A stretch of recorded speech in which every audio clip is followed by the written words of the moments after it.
Muy buenas tardes, muy buenos días, muy buenas noches. Soy Gustavo Burgos y estamos dando inicio a una nueva entrega del programa de conversación política de Valparaíso, Chile y el mundo Mate al Rey. Estamos ya decididamente navegando por las aguas del invierno. Hay temperaturas muy bajas en el centro del país. En Valparaíso ha sido una tarde muy helada. Hace algunos días nevó sobre la capital de Chile, en Santiago, y muy lejos de esta contingencia se encuentra nuestro director en la playa de Escondido Beach, Malibu, California, el señor de las comunicaciones, Sergio Risenberg. ¿Cómo estamos, Sergio? Muy bien, Gustavo, muy bien, nos alegre con sus presentaciones como siempre. Acá el invierno no llega. Nunca. Vivo en mi constante verano, en estos momentos tengo cerca de 15 grados porque, bueno, estamos recién empezando la tarde, ¿Ya? pero luego esto va a ir subiendo según los cálculos que me han dado. Vamos a llegar a 17 grados, que es un día frío para nosotros. Ya, o sea, la temperatura, como diría un amigo, va increciendo. Esa es la expresión que escuché yo en alguna vez, ¿no? Así Pero, es, así es. muy bien. Bueno, tenemos hoy día un programa y tenemos un invitado muy especial. Él es un abogado penalista de Valparaíso, es un profesor de Derecho Penal. Curiosamente y especialmente hace un ramo vinculado a la cuestión del terrorismo y tiene además un elemento adicional, que él es hincha del equipo Unión San Felipe, que está en una posición complicada en la segunda liga, en la B. Bueno, él es el compañero Carlos Silva Núñez. ¿Cómo está, Carlos? Hola Gustavo, hola Sergio, un gusto en saludarlo. Claro, la adopción de mi club dará cuenta de inmediato que los poderosos no son aquellos que me llaman especialmente la atención. Muchas gracias por la invitación y siempre un Muy gusto conversar de estos temas. ennoblece esa militancia, Carlos. Muy bien. Esta semana ha sido una semana aciaga para las libertades democráticas en nuestro país. El pasado 7 de mayo, el lunes de esta semana, oportunidad en que debió haber sido formalizado el general director de Carabineros, Ricardo Yáñez, el mismo día, a mediodía, a las 13 horas, en el Tribunal Oral en lo Penal de Temuco, se leyó la sentencia que indicaba la condena a 23 años de presidio efectivo aplicado por este tribunal en contra del dirigente de la coordinadora Arauco Mayeco, Héctor Yaitul. El grueso de esta pena, para los que nos están escuchando, se desprende de la aplicación de la Ley de Seguridad Interior del Estado, una ley que tiene un claro origen dictatorial y en el que se penaliza la figura de la apología. Para que se entienda también a quienes nos están escuchando, lo que se acusa a Héctor Yaitul no es de haber matado a alguien, como se ha dicho con tanta libertad, de haber realizado actos terroristas, de haber hecho, digamos, alguna cuestión distinta, de hacer exaltación del programa de liberación nacional de la coordinadora Arauco Mayeco. Esto se asienta en 5 declaraciones en las cuales él lo único que hace es reivindicar precisamente la autonomía del pueblo nación mapuche con respecto al Estado.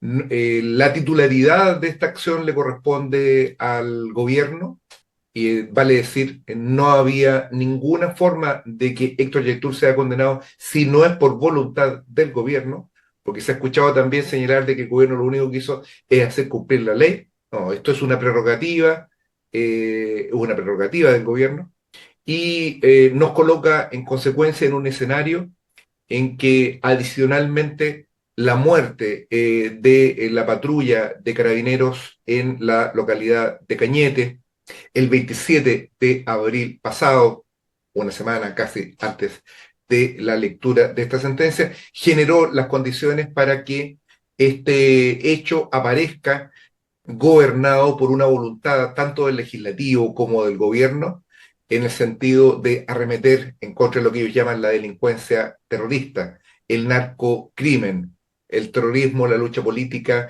y el desarrollo, la creación del enemigo interno a partir de esta situación. Este es el entorno general en el que se da este programa. Es probablemente uno, lo dijimos en el programa anterior, es uno de los momentos que estamos viviendo más difíciles desde 1990. Y qué mejor por lo mismo para tratar esta situación que conversarlo con Carlos. ¿Cómo ves? ¿Cuál es el significado que le atribuyes a esta condena, Carlos? Lo primero es, como tú decías, la preocupación por la ya sola invocación de la Ley de Seguridad Interior del Estado. O sea, esto ya es una cuestión que resulta preocupante. Además, la invocación por la Ley de Seguridad Interior del Estado por parte de un gobierno que se autodenomina de izquierdas. Eso también resulta extremadamente llamativo e importante de aquí esta aplicación de la Ley de Seguridad Interior del Estado, tal como tú decías, Gustavo, es una atribución exclusiva y excluyente del Poder Ejecutivo. No existe ninguna posibilidad de ocupar la Ley de Seguridad Interior del Estado sin es, no solo con la anuencia, sino que con el incentivo y el impulso por parte del Ejecutivo. En ese sentido, lo primero que se tiene que dejar en claro es que el ocupar esta normativa es una decisión política, no una decisión jurídica.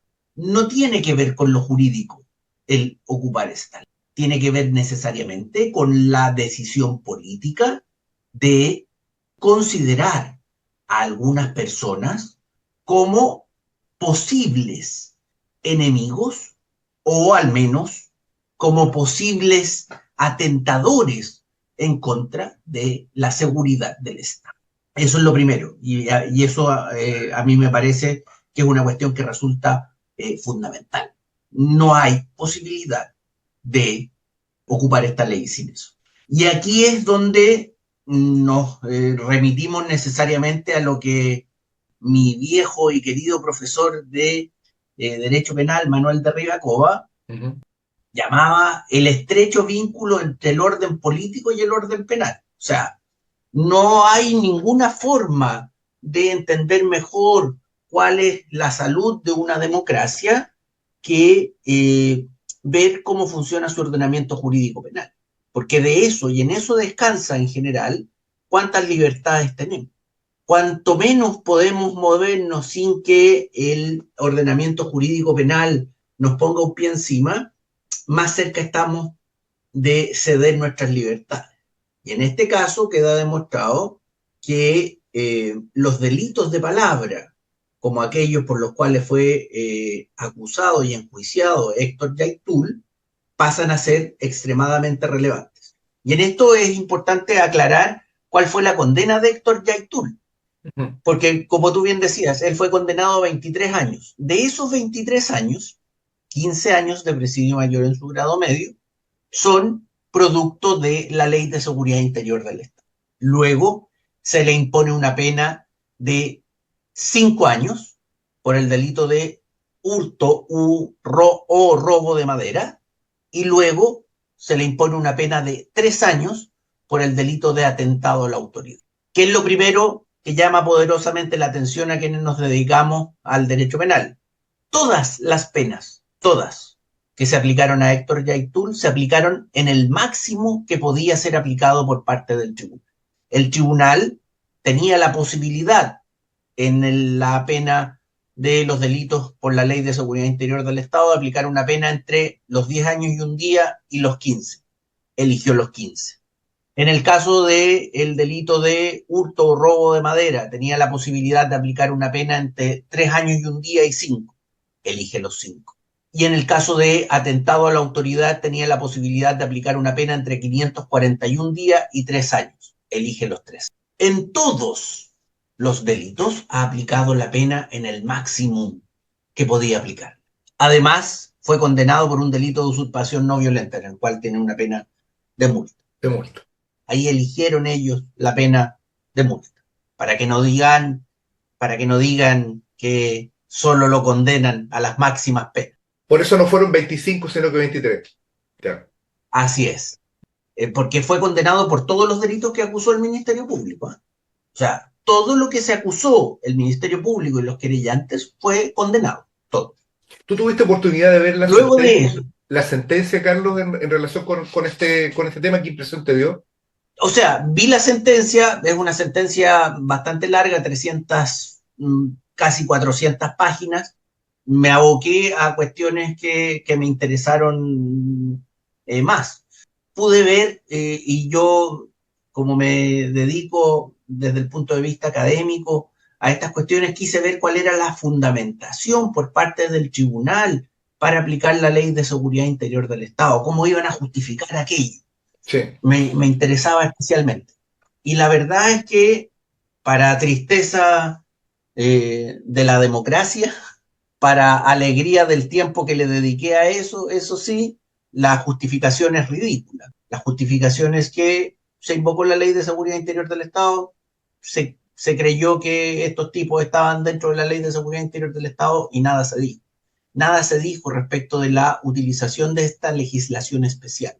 O sea, para el tribunal que condenó a Yaitul, no requiere ninguna atención especial ni ninguna explicación para los justiciables, para Yaitul, pero también para todos nosotros, de por qué consideran que en este caso esta legislación es aplicable. Y eso resulta absolutamente relevante. No es una cuestión que tenga solo interés académico para quienes nos dedicamos a esto, sino que resulta especialmente relevante porque aplicar o no la Ley de Seguridad Interior del Estado, la diferencia no es nada más ni nada menos para ellos que de 15 años.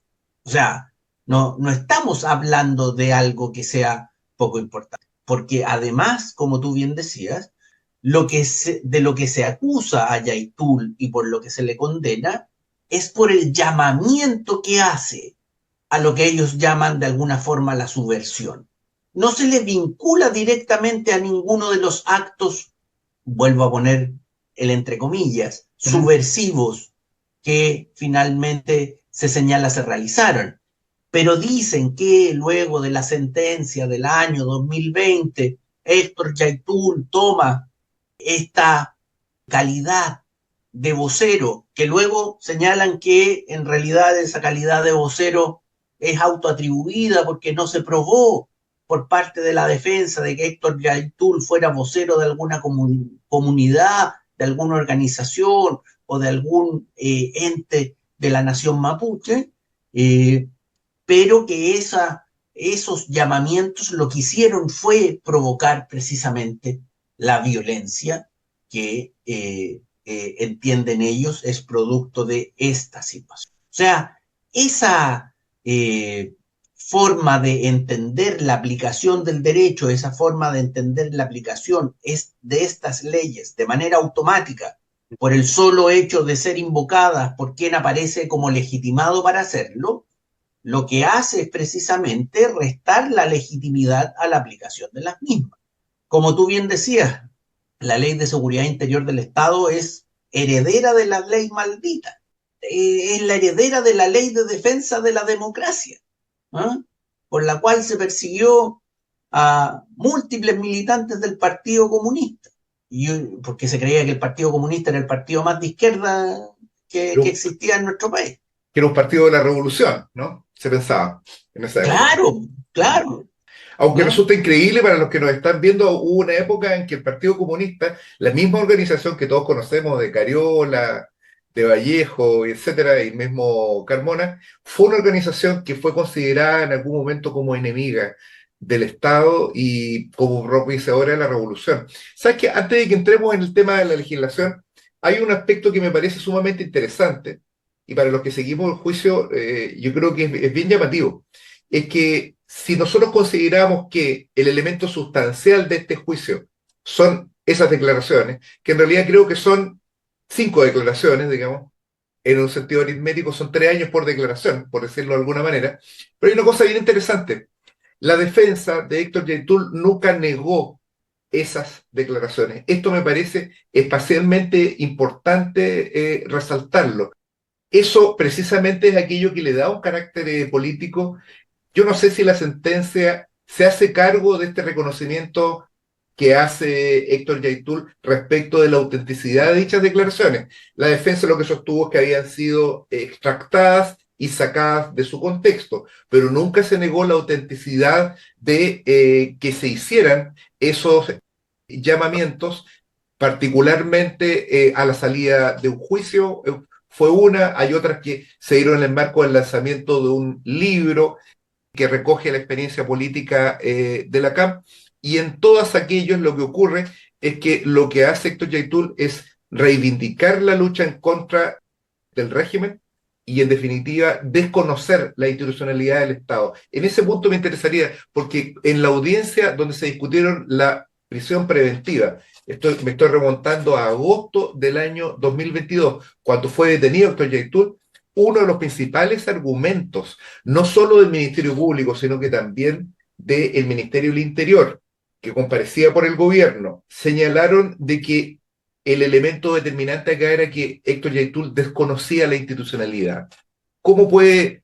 Acá hay una paradoja entre lo que aparentemente debería ser el ejercicio de un derecho, que es el derecho a lo más elemental de la libertad de expresión, que es el decir, con la institución en general del derecho penal, ¿no? Eso a mí me parece paradójico, porque el derecho penal tiene herramientas suficientes para sancionar o para proteger el orden público. De hecho, se entiende que es un sistema normativo que busca protegerlo. ¿Qué es entonces lo que hace esta ley en concreto? A mí me parece tu análisis preciso, digamos. Aquí lo que ocurre es precisamente aquello. Lo que hay es una utilización política del derecho penal para sancionar precisamente la disidencia. El ocupar este tipo de legislación, que algunos llaman derecho penal del enemigo, que resta garantías y por lo tanto cuando uno es enemigo de alguien, uno no es lo mismo que alguien que solo se pelea. Un ciudadano no es lo mismo el derecho penal si uno va manejando borracho, tiene un juicio que no le restan garantías. Pero cuando uno se convierte en enemigo del Estado, como es el caso de Yaitul, lo que ocurre es que se le restan garantías, se adelantan las barreras de punición, se castiga desde antes, digamos, y además se castiga por cuestiones diversas. Y en este caso se castiga la opinión disidente. O sea, no hay otra forma de lectura de esta situación. Porque lo que se castiga en realidad es la disidencia al Estado. Y si se entiende además, no es solo la disidencia a este gobierno, sino que es la disidencia a la continuidad del Estado. Porque las declaraciones se vierten en un gobierno diverso, Claro, de supuestamente otro signo político, muy alejado de este. Y por lo tanto, lo que se castiga es la disidencia al Estado y precisamente el atacar la institucionalidad estatal. Eso es lo que se busca, eso es lo que se quiere y eso es lo que se consigue con este tipo de sentencias, porque lo que buscan es acallar la disidencia. Por supuesto que sí. Claro, estas herramientas se justifican en que efectivamente lo que se busca evitar son actos violentos, pero no los actos violentos del Estado, sino que los actos violentos de los otros, de aquellos que se siente que atacan el Estado. Y en ese sentido, claro, la utilización de esta legislación, de la legislación antiterrorista, que no ha sido ocupada, y todos tratan de decir, no, es que aquí hay una mala conciencia política respecto de la utilización de la ley antiterrorista, y en realidad los fiscales no les gusta ocupar la ley de la 18.314, la ley denominada ley antiterrorista, porque les pone más exigencias y las penas que consiguen son más o menos similares ahora con la ley de control de armas. O sea, no tienen ningún incentivo para ocupar esta ley. Claro, ¿qué están diciendo ahora? Vamos a quitar estas trabas. ¿Ah? Eso es lo que se dijo después de la muerte de esta patrulla. Vamos a quitar estas trabas de manera tal de que podamos ocupar esta legislación. Así que la despachamos en una semana, para que se pueda ocupar. Sí, hay una cuestión ahí que Eso, sí, hay una cosa que tiene interesante, que en el caso de la ley antiterrorista hay una discusión que, al margen de la coyuntura, porque este proyecto de modificación de la ley antiterrorista busca fundamentalmente, la impresión que yo tengo, hacer terrorista el acto de disidencia respecto del Estado, porque se crea la figura, por un lado, se elimina esta exigencia de que se provoque pánico en la población, que para los que nos están escuchando se entienda, la ley antiterrorista es ni más ni menos que de la dictadura. Es esa la ley que se considera ineficiente e inclusive tolerante para con el terrorismo, ni más ni menos que de el régimen más oprobioso que ha vivido nuestra historia institucional. ¿Recién quiere decir algo? Levantó la mano, está molesto, inquieto, está en desacuerdo con eso. Estoy muy interesado en lo que ustedes conversan. Ah, ya, muy Por bien. el momento no hay ninguna intervención. Listo, bueno. No, quería precisar en el sentido de que respecto a la ley antiterrorista, hay actualmente se está tramitando una modificación. Hoy día en la tarde, la ministra de Interior, Carolina Toá, indicó los rasgos definitorios que tendría esto. Dentro de esto todavía esto está en materia de discusión, pero una de las cuestiones es que se crearía la figura de la organización terrorista, vale decir, al Ministerio Público le bastaría acreditar que alguien milita en una organización y dependiendo del rango que tenga se determinaría la pena, vale decir, el pertenecer a una organización que es calificada de terrorista ya significaría ser un delito, ¿no? No es necesario que yo mate a alguien, que robe, que provoque algún daño específico, ni mucho menos algún tipo de miedo a la población, eso por un lado. Pero lo otro también es que se expande la figura de la autoría. Se crea la figura del instigador, que ya no es el autor intelectual, sino sería una figura bastante concordante con la de la Ley de Seguridad Interior del Estado, aquel que hace igualmente apología de lo que hace esa organización considerada terrorista. Y lo otro también es sancionar a quienes apoyen, ya no solo de palabra, sino, por ejemplo, suscribiendo una rifa, aportando medios de comunicación, aportando recursos económicos, también sería considerado algo delictivo. Y en ese sentido yo tengo que ser bien franco, nosotros en este programa hemos sostenido una posición invariable en defensa de la libertad de expresión en relación con las organizaciones que se definen en contra del régimen, y indudablemente esa conducta o la reivindicación de una solución revolucionaria al conflicto social pasa a tener características de un hecho penal. Eso, ¿cómo ves el avance de esa cuestión y específicamente cómo evalúas estos proyectos ya desde un punto de vista más técnico, ¿no? De este avance antiterrorista, por decirlo de alguna manera, en nuestro derecho penal interno? yo creo derechamente que esta forma de legislar es la inadecuada, por supuesto, están legislando en caliente, además aprovechando lamentablemente, y esto siempre es lamentable, aprovechando la muerte de 3 carabineros, que siempre es lamentable, digamos, ese tipo de muertes que se producen en estas situaciones. Pero aprovecharse de eso para hacer pasar una ley en la cual lo que se busca es precisamente, y esta es la intención declarada expresamente, ¿sí? Eso yo creo que es lo peor, es la intención declarada expresamente de ocupar más esta legislación. O sea, se ha dicho expresamente, vamos a eliminar los problemas de aplicación de esta ley y vamos a hacer que sea más fácil aplicarla, para que no tengamos el inconveniente de tener que saltar estas vallas acerca de la finalidad del carácter terrorista. ¿Eh? Como tú bien decías, esta es una ley, el número, quienes nos dedicamos al derecho ya es indiciario, digamos, 18.314. Es una ley de la dictadura, de la mitad de la dictadura, de la etapa más dura de la dictadura. Es la ley con que se enjuiciaron a muchos de los que combatieron a la dictadura, no solo de manera formal, sino que también de manera informal, que combatieron a la dictadura como merecía ser combatida a través de las armas. Fueron juzgados por esta ley. Luego, el 90, y eso sí hay que reconocerlo, quien fue ministro de Justicia, Francisco Cumplido, Cumplido. lo que hizo, lo que hizo fue desactivar de alguna forma la aplicación de esta ley. Eso es así. y por eso esta ley mutó un poco y por eso ahora no se aplica. Pero la intención de este gobierno, porque esa es una decisión de política legislativa del gobierno, es que esto tenga aplicación, aunque sea una cuestión meramente nominal, aplicar la ley que diga que es antiterrorista.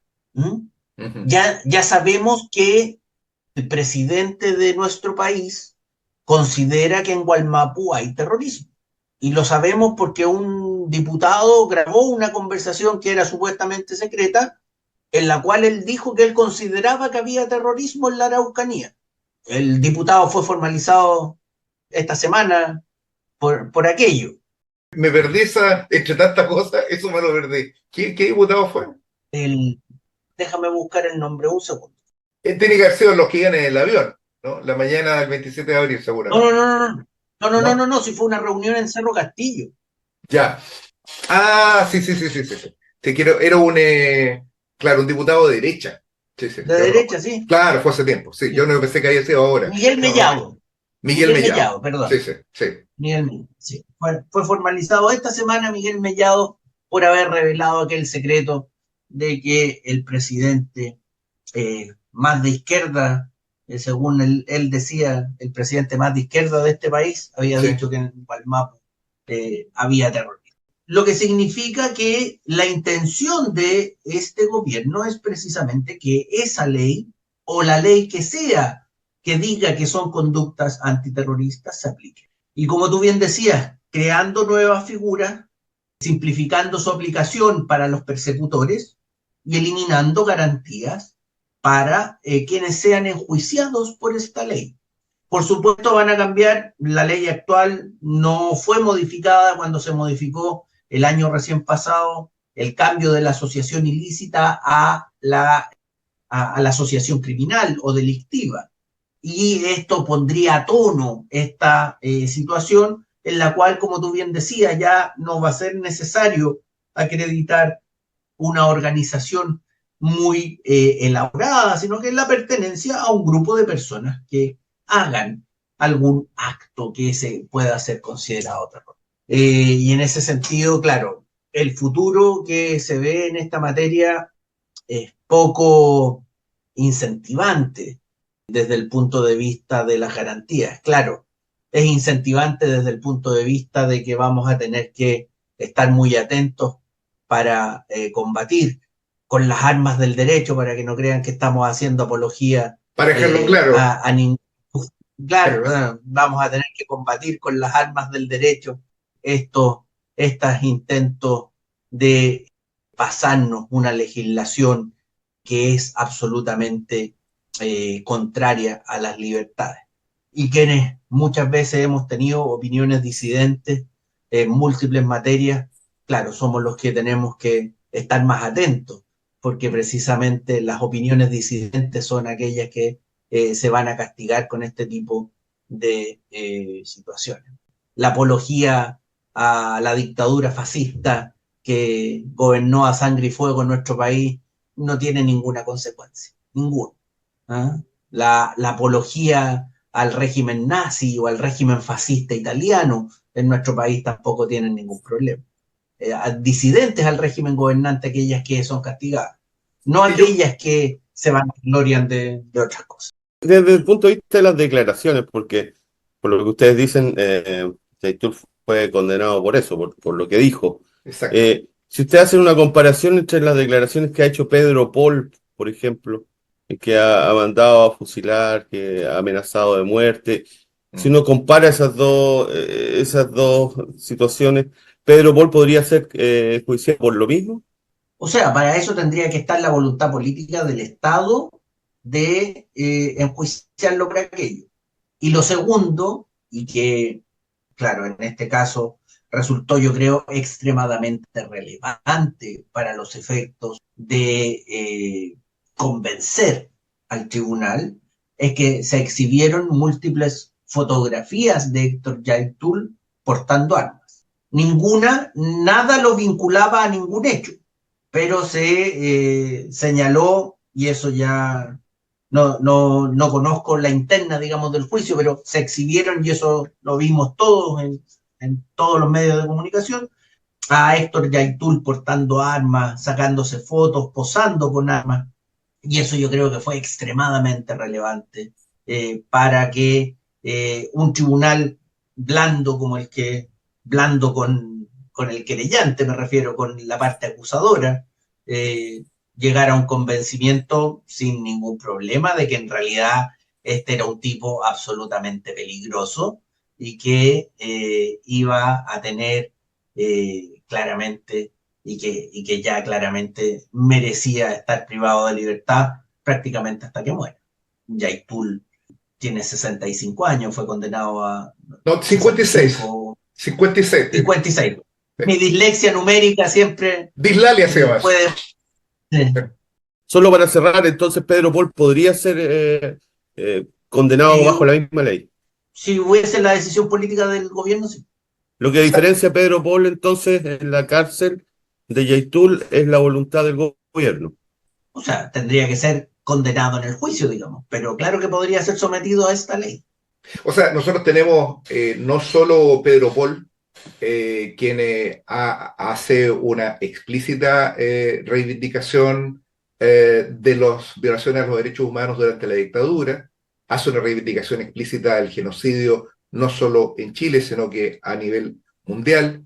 Él califica a los comunistas y a aquellos que se alzan en contra del régimen como animales, como subhumanos, y esas expresiones son proferidas de manera pública.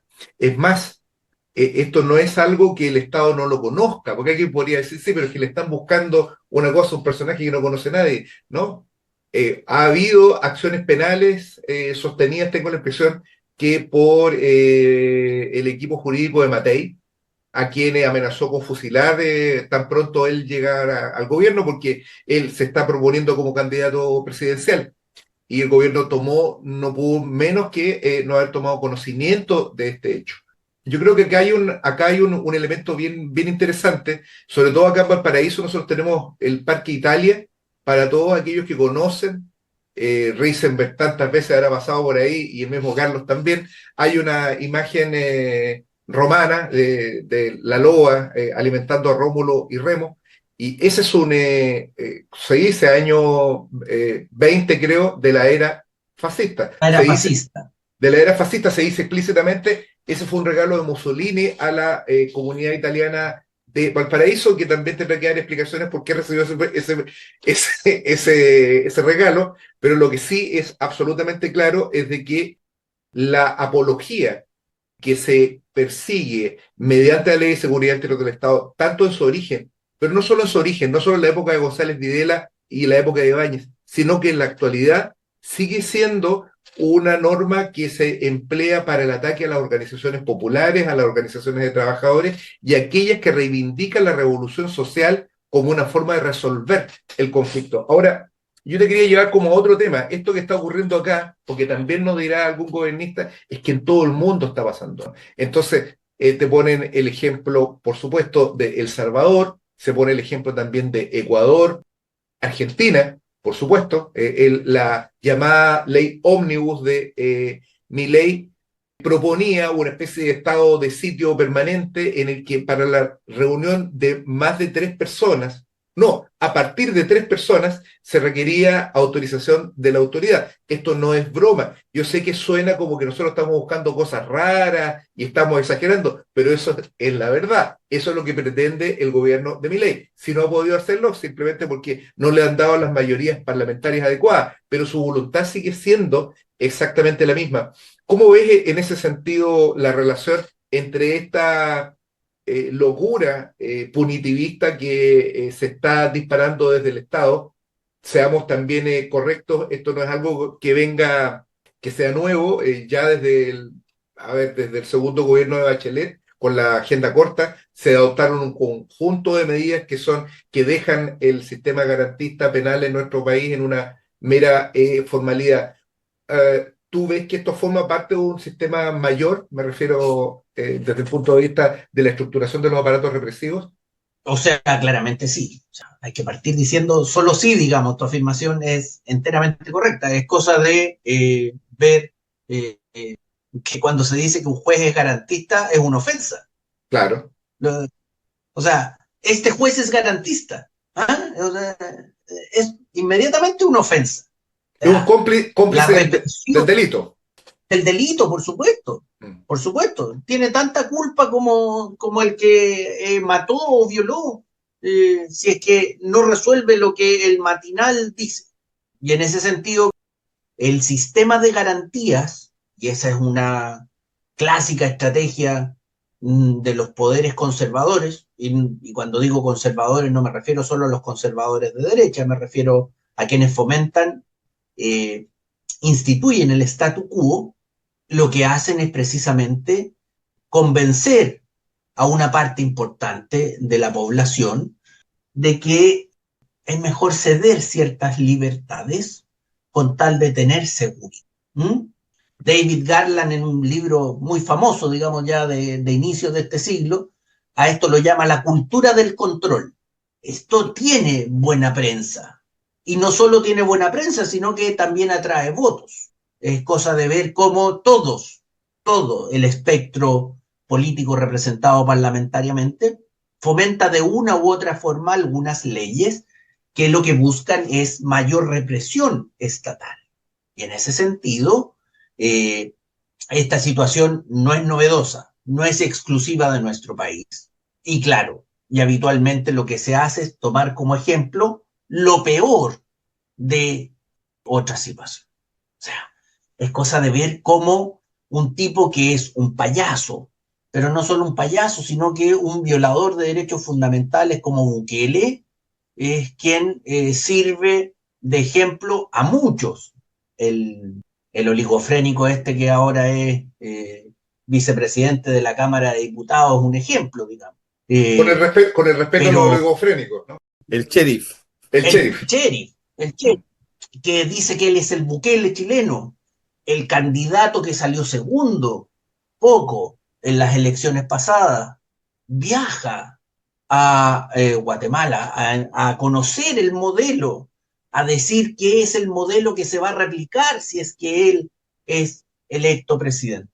Esta situación, claramente, lo que hace no es sino distraer la atención y llevarla precisamente a decir a todo el mundo que es mejor ceder ciertas libertades con tal de ganar cierta seguridad. Esa es una cuestión que no es nueva, no es solo de nuestro país y que se replica. Por regla general es un discurso que permea mucho más en las derechas. Las derechas siempre son mucho más conservadoras, ¿Qué impresión te pero no es un merece? discurso. Hay una declaración bastante escandalosa. La del Partido Comunista es como discreta, aunque se inclina también a esta furia punitivista. Pero hay una declaración que a mí realmente me parece escandalosa, que es la del Partido Socialista, y en la que se crea, no sé quién estará detrás qué propagandista estará detrás, digamos, de esa declaración, pero una cosa bien interesante, dicen que la seguridad es un derecho fundamental habilitante. Esta palabra habilitante creo que se lo toman de Lautaro Carmona.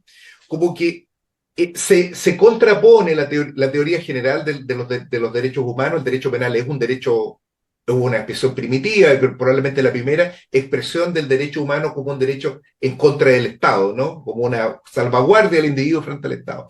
Pero acá Así es. el planteamiento como que se invierte. O sea, pareciera que la seguridad, esto es un eufemismo para definir el accionar represivo, es fundamental para que existan derechos humanos. Esto es paradójico y la verdad es que, salvo el nacionalsocialismo y el movimiento fascista italiano, y no sé si Franco, porque Franco tenía un carácter más confesional, pero yo diría que, salvo los nazis y los fascistas italianos, ningún otro movimiento a nivel internacional había llegado a sostener esto, porque eleva a la categoría programática, a una categoría de programa político, la represión, porque eso es la seguridad. Es muy interesante que el Partido Socialista en particular lo haya señalado. ¿Tú crees que esto podría formar parte de una cosa que sea aún mayor? ¿Cuáles son los horizontes que ves tú en este sentido de O sea, esta cosa punitivista? el Partido Socialista y una parte importante del arco partidario, vamos a llamarlo así, son militantes del Partido del Orden. En realidad ellos en lo que militan es en el Partido del Orden. Y en ese sentido no me extraña, lamentablemente, nada que todos sigan esta furia punitivista y que se peleen por ser el más represivo. O sea, la pelea es quién propone una ley más dura. Esa es en Claro, realidad la discusión. No otra, sino que quién propone una ley más dura. En esto, eh, con todas las peleas que he tenido con el Partido Comunista, debo decir que ellos han tenido un cuidado especial. O sea, yo debo reconocerlo, a pesar de, de mis peleas, digamos, que no tienen por qué ser de otros. Pero en esto el Partido Comunista ha tenido un especial cuidado y hay algunos diputados que han destacado en eso, digamos. Diputado por esta zona, Luis Cuello ha estado muy bien, digamos, en eso. mm. Han tenido Eh, Lorena Pizarro también. la Lorena Pizarro, eh, la Carmen Hertz, o sea, a- la Lorena Fríes también ha levantado la voz en algunas cosas, pero la han acallado rápidamente. Hay gente mal pensada que piensa que simplemente para mostrar un flanco más de izquierda dentro del conglomerado que sigue participando de las mismas políticas del gobierno. Le llaman disidencia controlada, creo que es el nombre que recibe ese texto. Sí, exactamente. Puede ser, si no, no. Y lo segundo es que probablemente cuando las cosas se den vuelta y se les suba algún loco al gobierno, ellos saben que van a ser los primeros, uno de los primeros que además van a caer bajo esas leyes, porque O sea, cada tanto tiempo se dan vuelta y encuentran a un comunista en la sala, y entonces le empiezan a pegar si las condiciones están dadas. cosa de ver lo que pasó con la Carol Cariola nomás. ¿Ah? Sí. Y no es que el cargo de presidenta de la Cámara de Diputados tampoco sea fundamental en la República, po, ¿ah? Mm, mm. O sea, y ya se vio si el anticomunismo, y es porque ellos creen que es lo más de izquierda. Claro, y Daniel Jadwe también. Es curioso como Cariola, por ejemplo, cuando ella asume, dio una entrevista para La Tercera, y ella señaló de que ella no era la presidenta del Partido Comunista, sino que era la presidenta de todos los diputados, y que era malintencionado entender de que ella iba a dar una conducción partidista, ¿no? Vale decir, ella se anticipa a cualquier tipo de idea de que ella pudiese sostener alguna postura de izquierda, lo que desdibuja totalmente este carácter de triunfo épico que se le dio la primera mujer comunista en la testera de la Cámara de Diputados. La verdad es que ella misma se encargó de señalar eso y al mismo tiempo de subir la apuesta, repudiando también, creo que ella fue la primera en repudiar al perro Matapacos, ¿no? Ella fue una adelantada, ¿no? Después el presidente Boric le tomó la posta, pero creo que acá se da una cosa también bien interesante. Los primeros días de la dictadura, en el año 73, las patrullas militares le cortaban el pelo a los melenudos, a los muchachos, y les afeitaban la barba. Y a las niñas, con la punta de sus bayonetas, les rompían los pantalones para que aprendieran a usar polleras. Hay en esta lucha por una estética propia, que de alguna manera el gobierno ha entrado en eso, en una estética de la represión, en una estética del régimen policial, hay también una necesidad de barrer con todo signo, así sea muy superficial, como por ejemplo la imagen ingenua del Matapaco, que no es una imagen de revolución social, es una imagen un poco tierna, tiene un montón de factores, pero no es una imagen revolucionaria, pero que sí es una imagen de rebeldía, es una imagen bastante noble de un perro que se pone del lado del pueblo. En eso consiste, no es más que eso, pero eso ya resulta demasiado.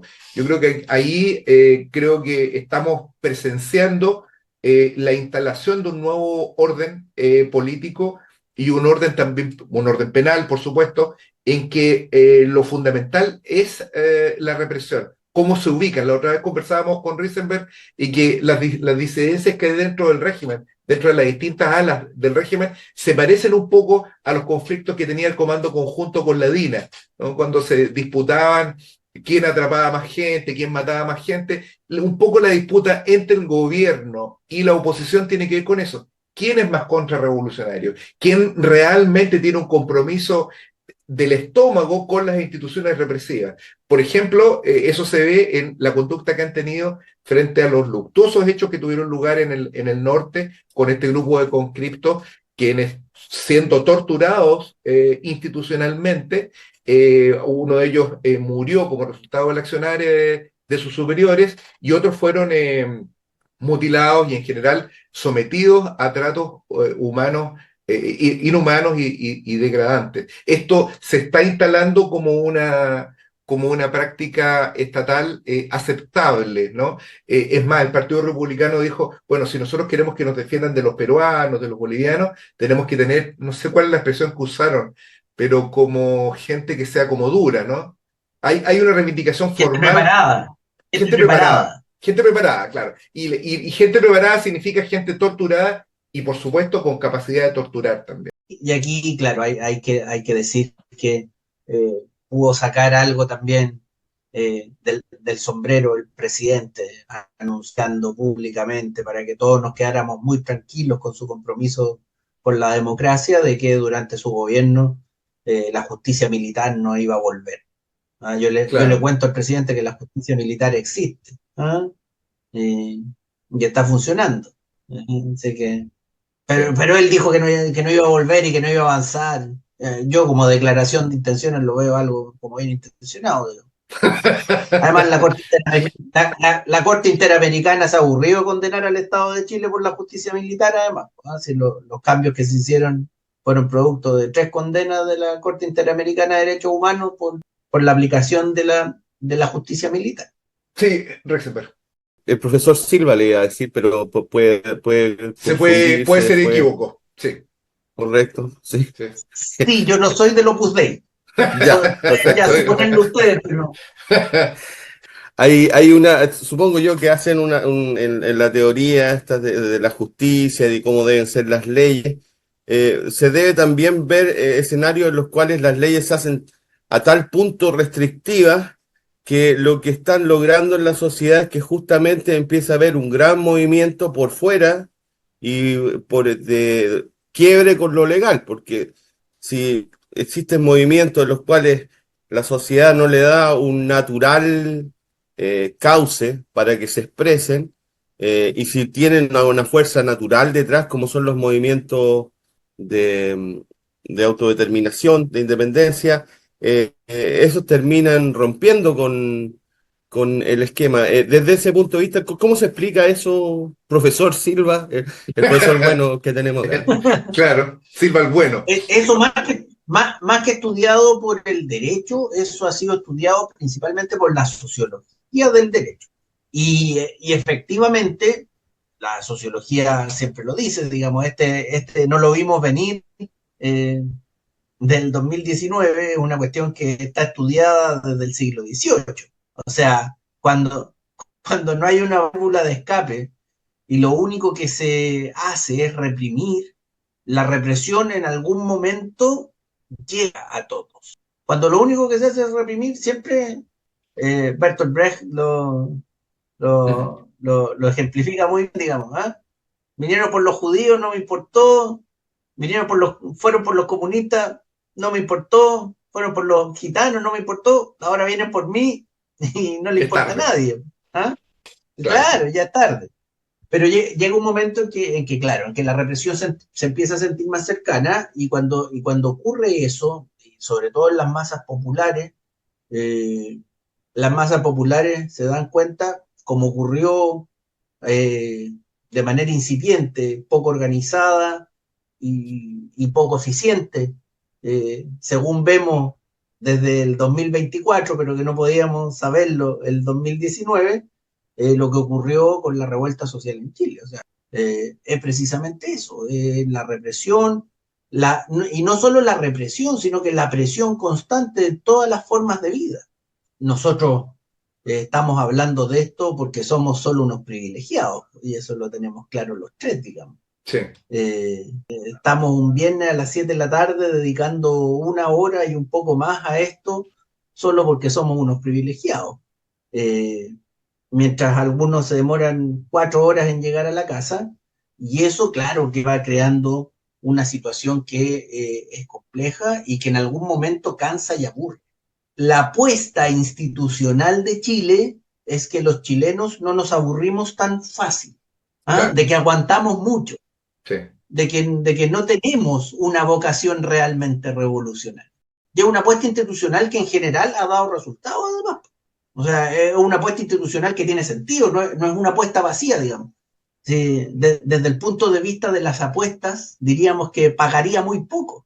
Hay un agente de la CIA, confeso, uno de los organizadores del golpe, Orlando Sáenz, demócrata cristiano y presidente de la SOFOFA. Entrevistado, tengo la impresión que por Moschati, el año 2020, dijo en televisión de que el camino constitucional no era el adecuado ni el eficiente, porque el problema más importante era que, lo dijo, el roto había perdido el respeto. Fue un exabrupto, probablemente por parte de Sáenz, pero eso es lo que está en la médula, digamos, en los huesos de este animal que ha comenzado a andar, ¿no? Para ir terminando, porque indudablemente tenemos requerimientos de la producción, además hubo una velada crítica por parte de nuestro invitado. Nosotros tuvimos la oportunidad de entrevistar a las abogadas Josefa Ainardi y Victoria Borges, antes de que se iniciara el juicio. Esto fue los primeros días de marzo. El juicio comenzó el 12 de marzo, nosotros una semana antes creo que lo entrevistamos a ella. Y ellas anticiparon de alguna manera el escenario que finalmente se dio, entendieron de que esto era una lucha política fundamentalmente, más que una lucha técnico-jurídica ante los tribunales, ¿no? Y hay un personaje que a nosotros nos llama la atención con Risenberg, que es el de... nos llama tanto la atención que inclusive se me olvidó el nombre, que es, Risenberg, por favor, ayúdeme, el abogado del Frente Angelino. Jacques Vergés. Si tú tuvieses que ponerte los zapatos de un litigante o el padre de la litigación estratégica, ¿no? De entender, para explicarlo con absoluta claridad, que acá nosotros no estamos en presencia simplemente del castigo de un hecho doméstico, sino que estamos viendo la teatralización de un ejercicio, de un acto de poder. ¿Cuál es el escenario en el que una condena que comienza a hacerse generalizada, ¿no? Quiero hacer la salvedad, la condena de Francisco Solara, a 82 años, ¿no? Que dentro del sistema penal son penas descomunales y que tienen este sentido aleccionador. ¿Cómo crees tú que podría seguir navegando la defensa de Héctor Yaitul en el entramado jurídico, en el complejo entramado jurídico que hoy día se le presenta? ¿Cuáles serían las cuestiones fundamentales que ves tú en ese sentido? O sea, yo creo que estas condenas lo que hacen es reafirmar una situación fáctica solamente, y es enviar el mensaje absoluto de que la disidencia no es permitida, y no será permitida desde el punto de vista de la autoridad estatal completa. ¿En qué sentido? En que interviene el Poder Ejecutivo, el Legislativo y el Judicial. Es el Estado el que no permitirá la disidencia. Y tanto es así que modificamos las leyes en el Legislativo, en el Parlamento, el Ejecutivo da las órdenes para aquello y el Poder Judicial las valida con juicio o con pantomimas de juicio algunas veces. Durante la dictadura se validaron con pantomimas de juicio, ahora con juicio. Y en ese sentido, claro, el mensaje no puede ser entendido de otra forma. La disidencia no es permitida. La disidencia, y aquí ellos hacen la salvedad, la disidencia violenta. Las revoluciones y los cambios en realidad se producen a través de cambios que son violentos, porque quienes tienen el poder no lo entregan de manera fácil. Sí, Y me parece que esa es claramente la situación. Y en la estrategia para enfrentar el juicio, nosotros cuando analizábamos, eso también lo analizamos con Julio Cortés en un programa, licenciado, Sí, sí, con si Julio no también. recuerdo, sí, Sí, sí, sí. acerca de la presión política. Vimos como dos formas de enfrentarlo, ahora queda más o menos claro. Una es la forma que enfrentó Héctor Yaitul, que a pesar de sus declaraciones al iniciar el juicio, él mantiene, digamos, la aceptación del tribunal como, o lo da a entender como una acción válida, digamos. Él está dentro de un escenario válido en el cual él juega sus cartas y dice, no, yo no soy culpable, yo solamente era el vocero. Y uno lo compara con otro juicio de político también por violencia, que es el de Francisco Solar, Ujú. en que él ocupa la estrategia totalmente contraria, que es simplemente reconocer los hechos, considerarlos válidos y legítimos, afirmar incluso de que van a seguir y que está muy bien que sigan, Mm. y romper con la legitimidad que le puede dar la víctima de estos juicios a los tribunales. ¿A ti te parece que si se cierran todas las salidas o los conductos, no sería esa una estrategia válida o más común de enfrentar estos juicios, como desconocer la validez de los tribunales? De ahí la mención a Jacques Vergès, que era la estrategia que Sí, implantó para la defensa de las luchadoras argelinas y luego de Carlos y de otros cuantos presos políticos. sí, lo que pasa es que, claro, eso parte por la idea necesaria de decir que no estás presente, no estás frente a un órgano válido, necesariamente. Claro, y eso es complejo en un estado como el chileno, en que, claro, no, mm, todos decimos, aunque sea un cliché, aunque sea no pensando, no sé qué, todos hablamos de que el 90 recuperamos la democracia, de que estamos en una transición, de que eh, es una democracia media de mentira, pero que es eventualmente democrática, que los poderes del Estado están eventualmente relativamente separados. Claro, y la estrategia de desconocimiento de el poder total del Estado eh, en nuestro país pasa colada, como la de Francisco Soler, absolutamente. Y tiene poca repercusión. Y en ese sentido, claro, como estrategia de juicio, para evitar la condena, digamos, no es válida. Derechamente, no es válida. Al Solar le pusieron 80 y tantos años. ¿Qué posibilidad ves Se en va a el, morir, se va a morir en la cárcel.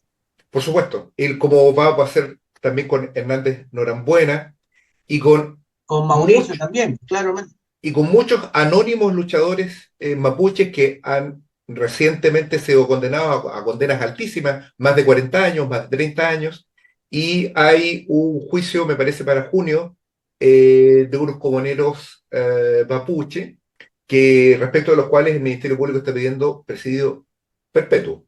¿Qué viabilidad le ves tú al reclamo? Porque esto lo insinúa de alguna forma la defensa, el proseguir litigando en tribunales internacionales. ¿Es real eso? Es ¿Sí? perfectamente posible. Nori, el caso Nori Catrimán llegó hasta la Corte Interamericana y el Estado de Chile fue condenado precisamente por ocupar estas leyes especiales, por ocupar en ese caso la ley antiterror. Claro, son condenas que resultaron para el Estado de Chile relativamente simbólicas porque ya habían cumplido la pena privativa de libertad a la que habían sido condenados los comuneros. Pero el Estado de Chile fue condenado precisamente por utilizar este tipo de legislaciones, este tipo de legislación especial, y en ese sentido es un reclamo que es absolutamente plausible. Claro, en el caso de Yaitul es un luchador social también, que yo creo que tenía claro, no solo desde el punto de vista abstracto, digamos, sino Sí. que desde el punto de vista bien concreto, que él era perseguido por el Estado, o sea, él fue víctima de la Operación Huracán, digamos. Y ahí fue víctima realmente. Nadie puede decir que no, digamos. El Estado de Chile dijo que él era víctima de la Operación Huracán, que fue un montaje para tratar de condenarlo. Claro, y ahora es condenado en este juicio. O sea, yo creo que para él era algo absolutamente esperable. Y en ese sentido, claro, eso es parte de una estrategia y forma de entender también la lucha y la acción política. Sí, nosotros estamos ya por inclemencia de la producción, tenemos que ir cerrando. Rízeme, no sé si tiene que hacer alguna pregunta o quiere alguna cosa, porque lo vi como gesticulando, como desde fuera de la cancha, como gritando. Lo encontré yo. ¿Tenía algo que decir o fue solo gesticulación? No, me está entrando a preocupar, licenciado. Tengo algunas reacciones automáticas de las cuales no me doy cuenta. No me había dado cuenta que estaba haciendo Ah, bueno. estragos. No solamente agradecer la visita del profesor Silva, el bueno, Ujú. y además ver que parece que el escenario y las proyecciones en términos judiciales y de represión en general para los movimientos en Chile es bastante oscuro. Ahora viene el desalojo de las tomas, que estamos hablando de miles y miles de personas que van a ser echadas a la calle y a la intemperie, especialmente, además, en un periodo del año en que es todavía más terrible. Por Mm. lo tanto, las oscuras nubes se vienen acercando. Yo lo único que quería decir, que en algún momento pensé que lo podía mencionar en el programa, es que se había mencionado también la participación de Isquiasiches como un personaje clave en la acusación a Yaitul. Eso, más que si fue o no un personaje clave y si eso es cierto, podría anunciar también la vuelta al escenario político de Isquia Siches, quien fue elegida por Mm.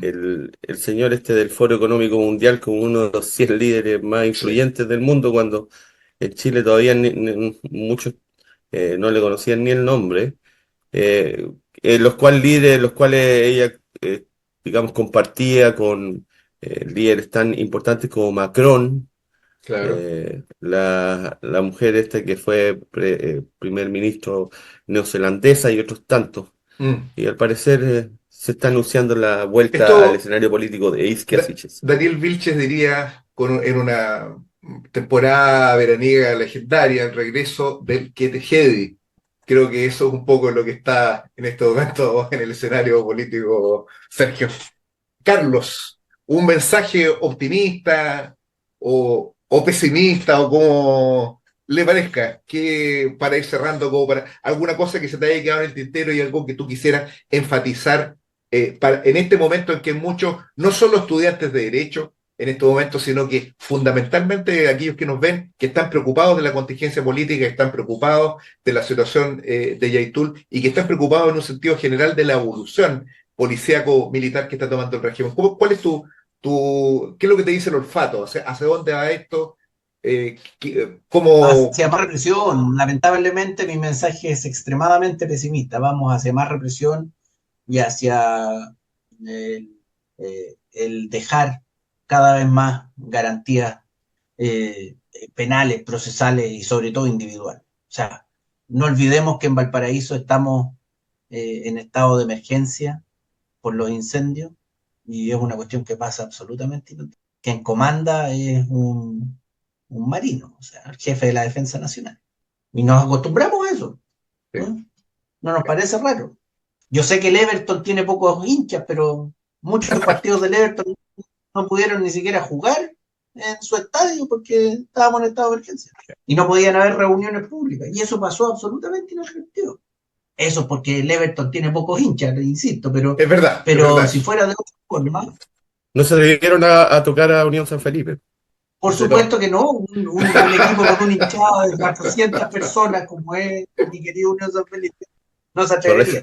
No se atrevieron. Ahí no se meten. El Chacarita Junior del puerto. Bueno, Carlos, un gusto. Ganó Unión San Felipe su último partido contra el Chaco Morning. Están 1-0. jugando ahora, Así es. están jugando ahora, mientras estamos conversando, ¿Todavía no termina? No, Unión San Felipe está jugando Está mientras jugando, conversamos. está jugando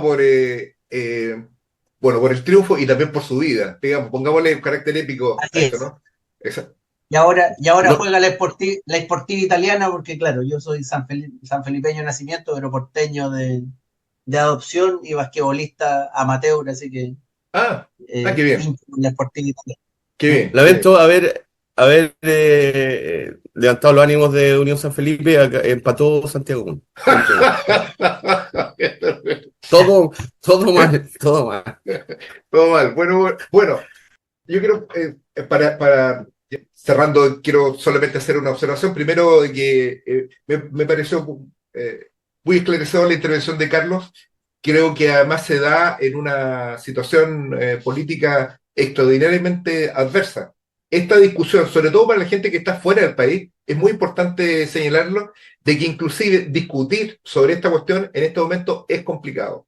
A muchas personas les incomodaría estar en la situación de Carlos opinando sobre estos hechos. Hay presiones, indudablemente, sobre todos los medios autónomos, independientes, en el sentido de disciplinarse al discurso represivo. En los medios de comunicación es notoria la intención de criminalizar cualquier tipo de oposición o de alzamiento en contra del régimen.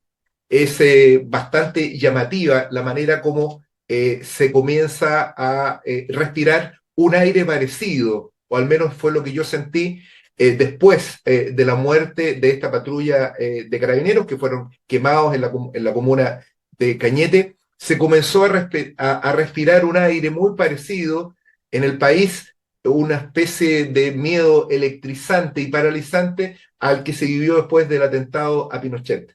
Es ese el espíritu que circunda las calles de las grandes ciudades de Chile en el día de hoy. Y eso es bien importante para quienes nos están mirando de afuera. Esta discusión no se da en un contexto abstracto de simplemente de pretensiones digamos, de un lujo académico que nos estamos dando. Esta es una discusión política que tiene mucha urgencia y que tiene mucha pertinencia y que es difícil, muy difícil darla en este momento sin ser acusado de terrorista y sin ser advertido también sobre las consecuencias fatales que puede tener simplemente plantear un cuestionamiento respecto de esta política que para el Partido Socialista, y quiero repasar al Partido Socialista, se ha transformado en el adalid de la represión. El Partido Socialista, que tiene ni más ni menos que la poco elegante imagen de un hacha en su bandera, pareciera que esa hacha no va dirigida en contra de los explotadores ni en contra del imperialismo como generaciones anteriores de socialistas lo hicieron, sino que los dirigentes actuales del Partido Socialista están consumando probablemente un acto de desintegración y ya de descomposición formal como organización, como una antigua organización obrera. Esto obviamente no alcanza a la militancia, ni alcanza a la militancia del PC, ni del Frente Amplio. Son sus dirigentes aquellos que en este momento están marchando en un sentido totalmente opuesto al interés de las grandes mayorías. Seguimos y seguiremos por lo mismo comprometidos con la lucha por la libertad de los presos políticos y en lo pertinente por la anulación de esta sentencia y por la liberación necesaria también de Héctor Yaitul, que se transforma en este momento en un reclamo y en una bandera de lucha por las libertades democráticas en general en nuestro país. Encontrándome debidamente facultado por nuestro director, Sergio Risenberg Cohen, pongo término a las sesiones de este importante programa político, no sin antes invitar a quienes nos han visto a que se suscriban al canal, a que le hagan clic a la campanita, pero la dejen en la parte de color para que todos los contenidos que nosotros subamos sean ustedes notificados y sepan que nosotros los hemos subido a la red. Reventar el botón de like y comentarlo, lo posible elogiosamente, especialmente el programa debe ser comentado de manera elogiosa, y si no pueden comentarlo de manera elogiosa, háganlo con la debida altura de miras, en el entendido de que las cuestiones que acá se han dicho no son verdades reveladas, sino que son un insumo necesario al debate y a la lucha política de los trabajadores, de los explotados y de la izquierda, de los cuales este programa aspira a transformarse en una barricada. Muchas gracias a Sergio Risenberg y por supuesto un gran abrazo compañero Carlos Silva, y nos veremos en una próxima oportunidad. Chao, chao. Bien.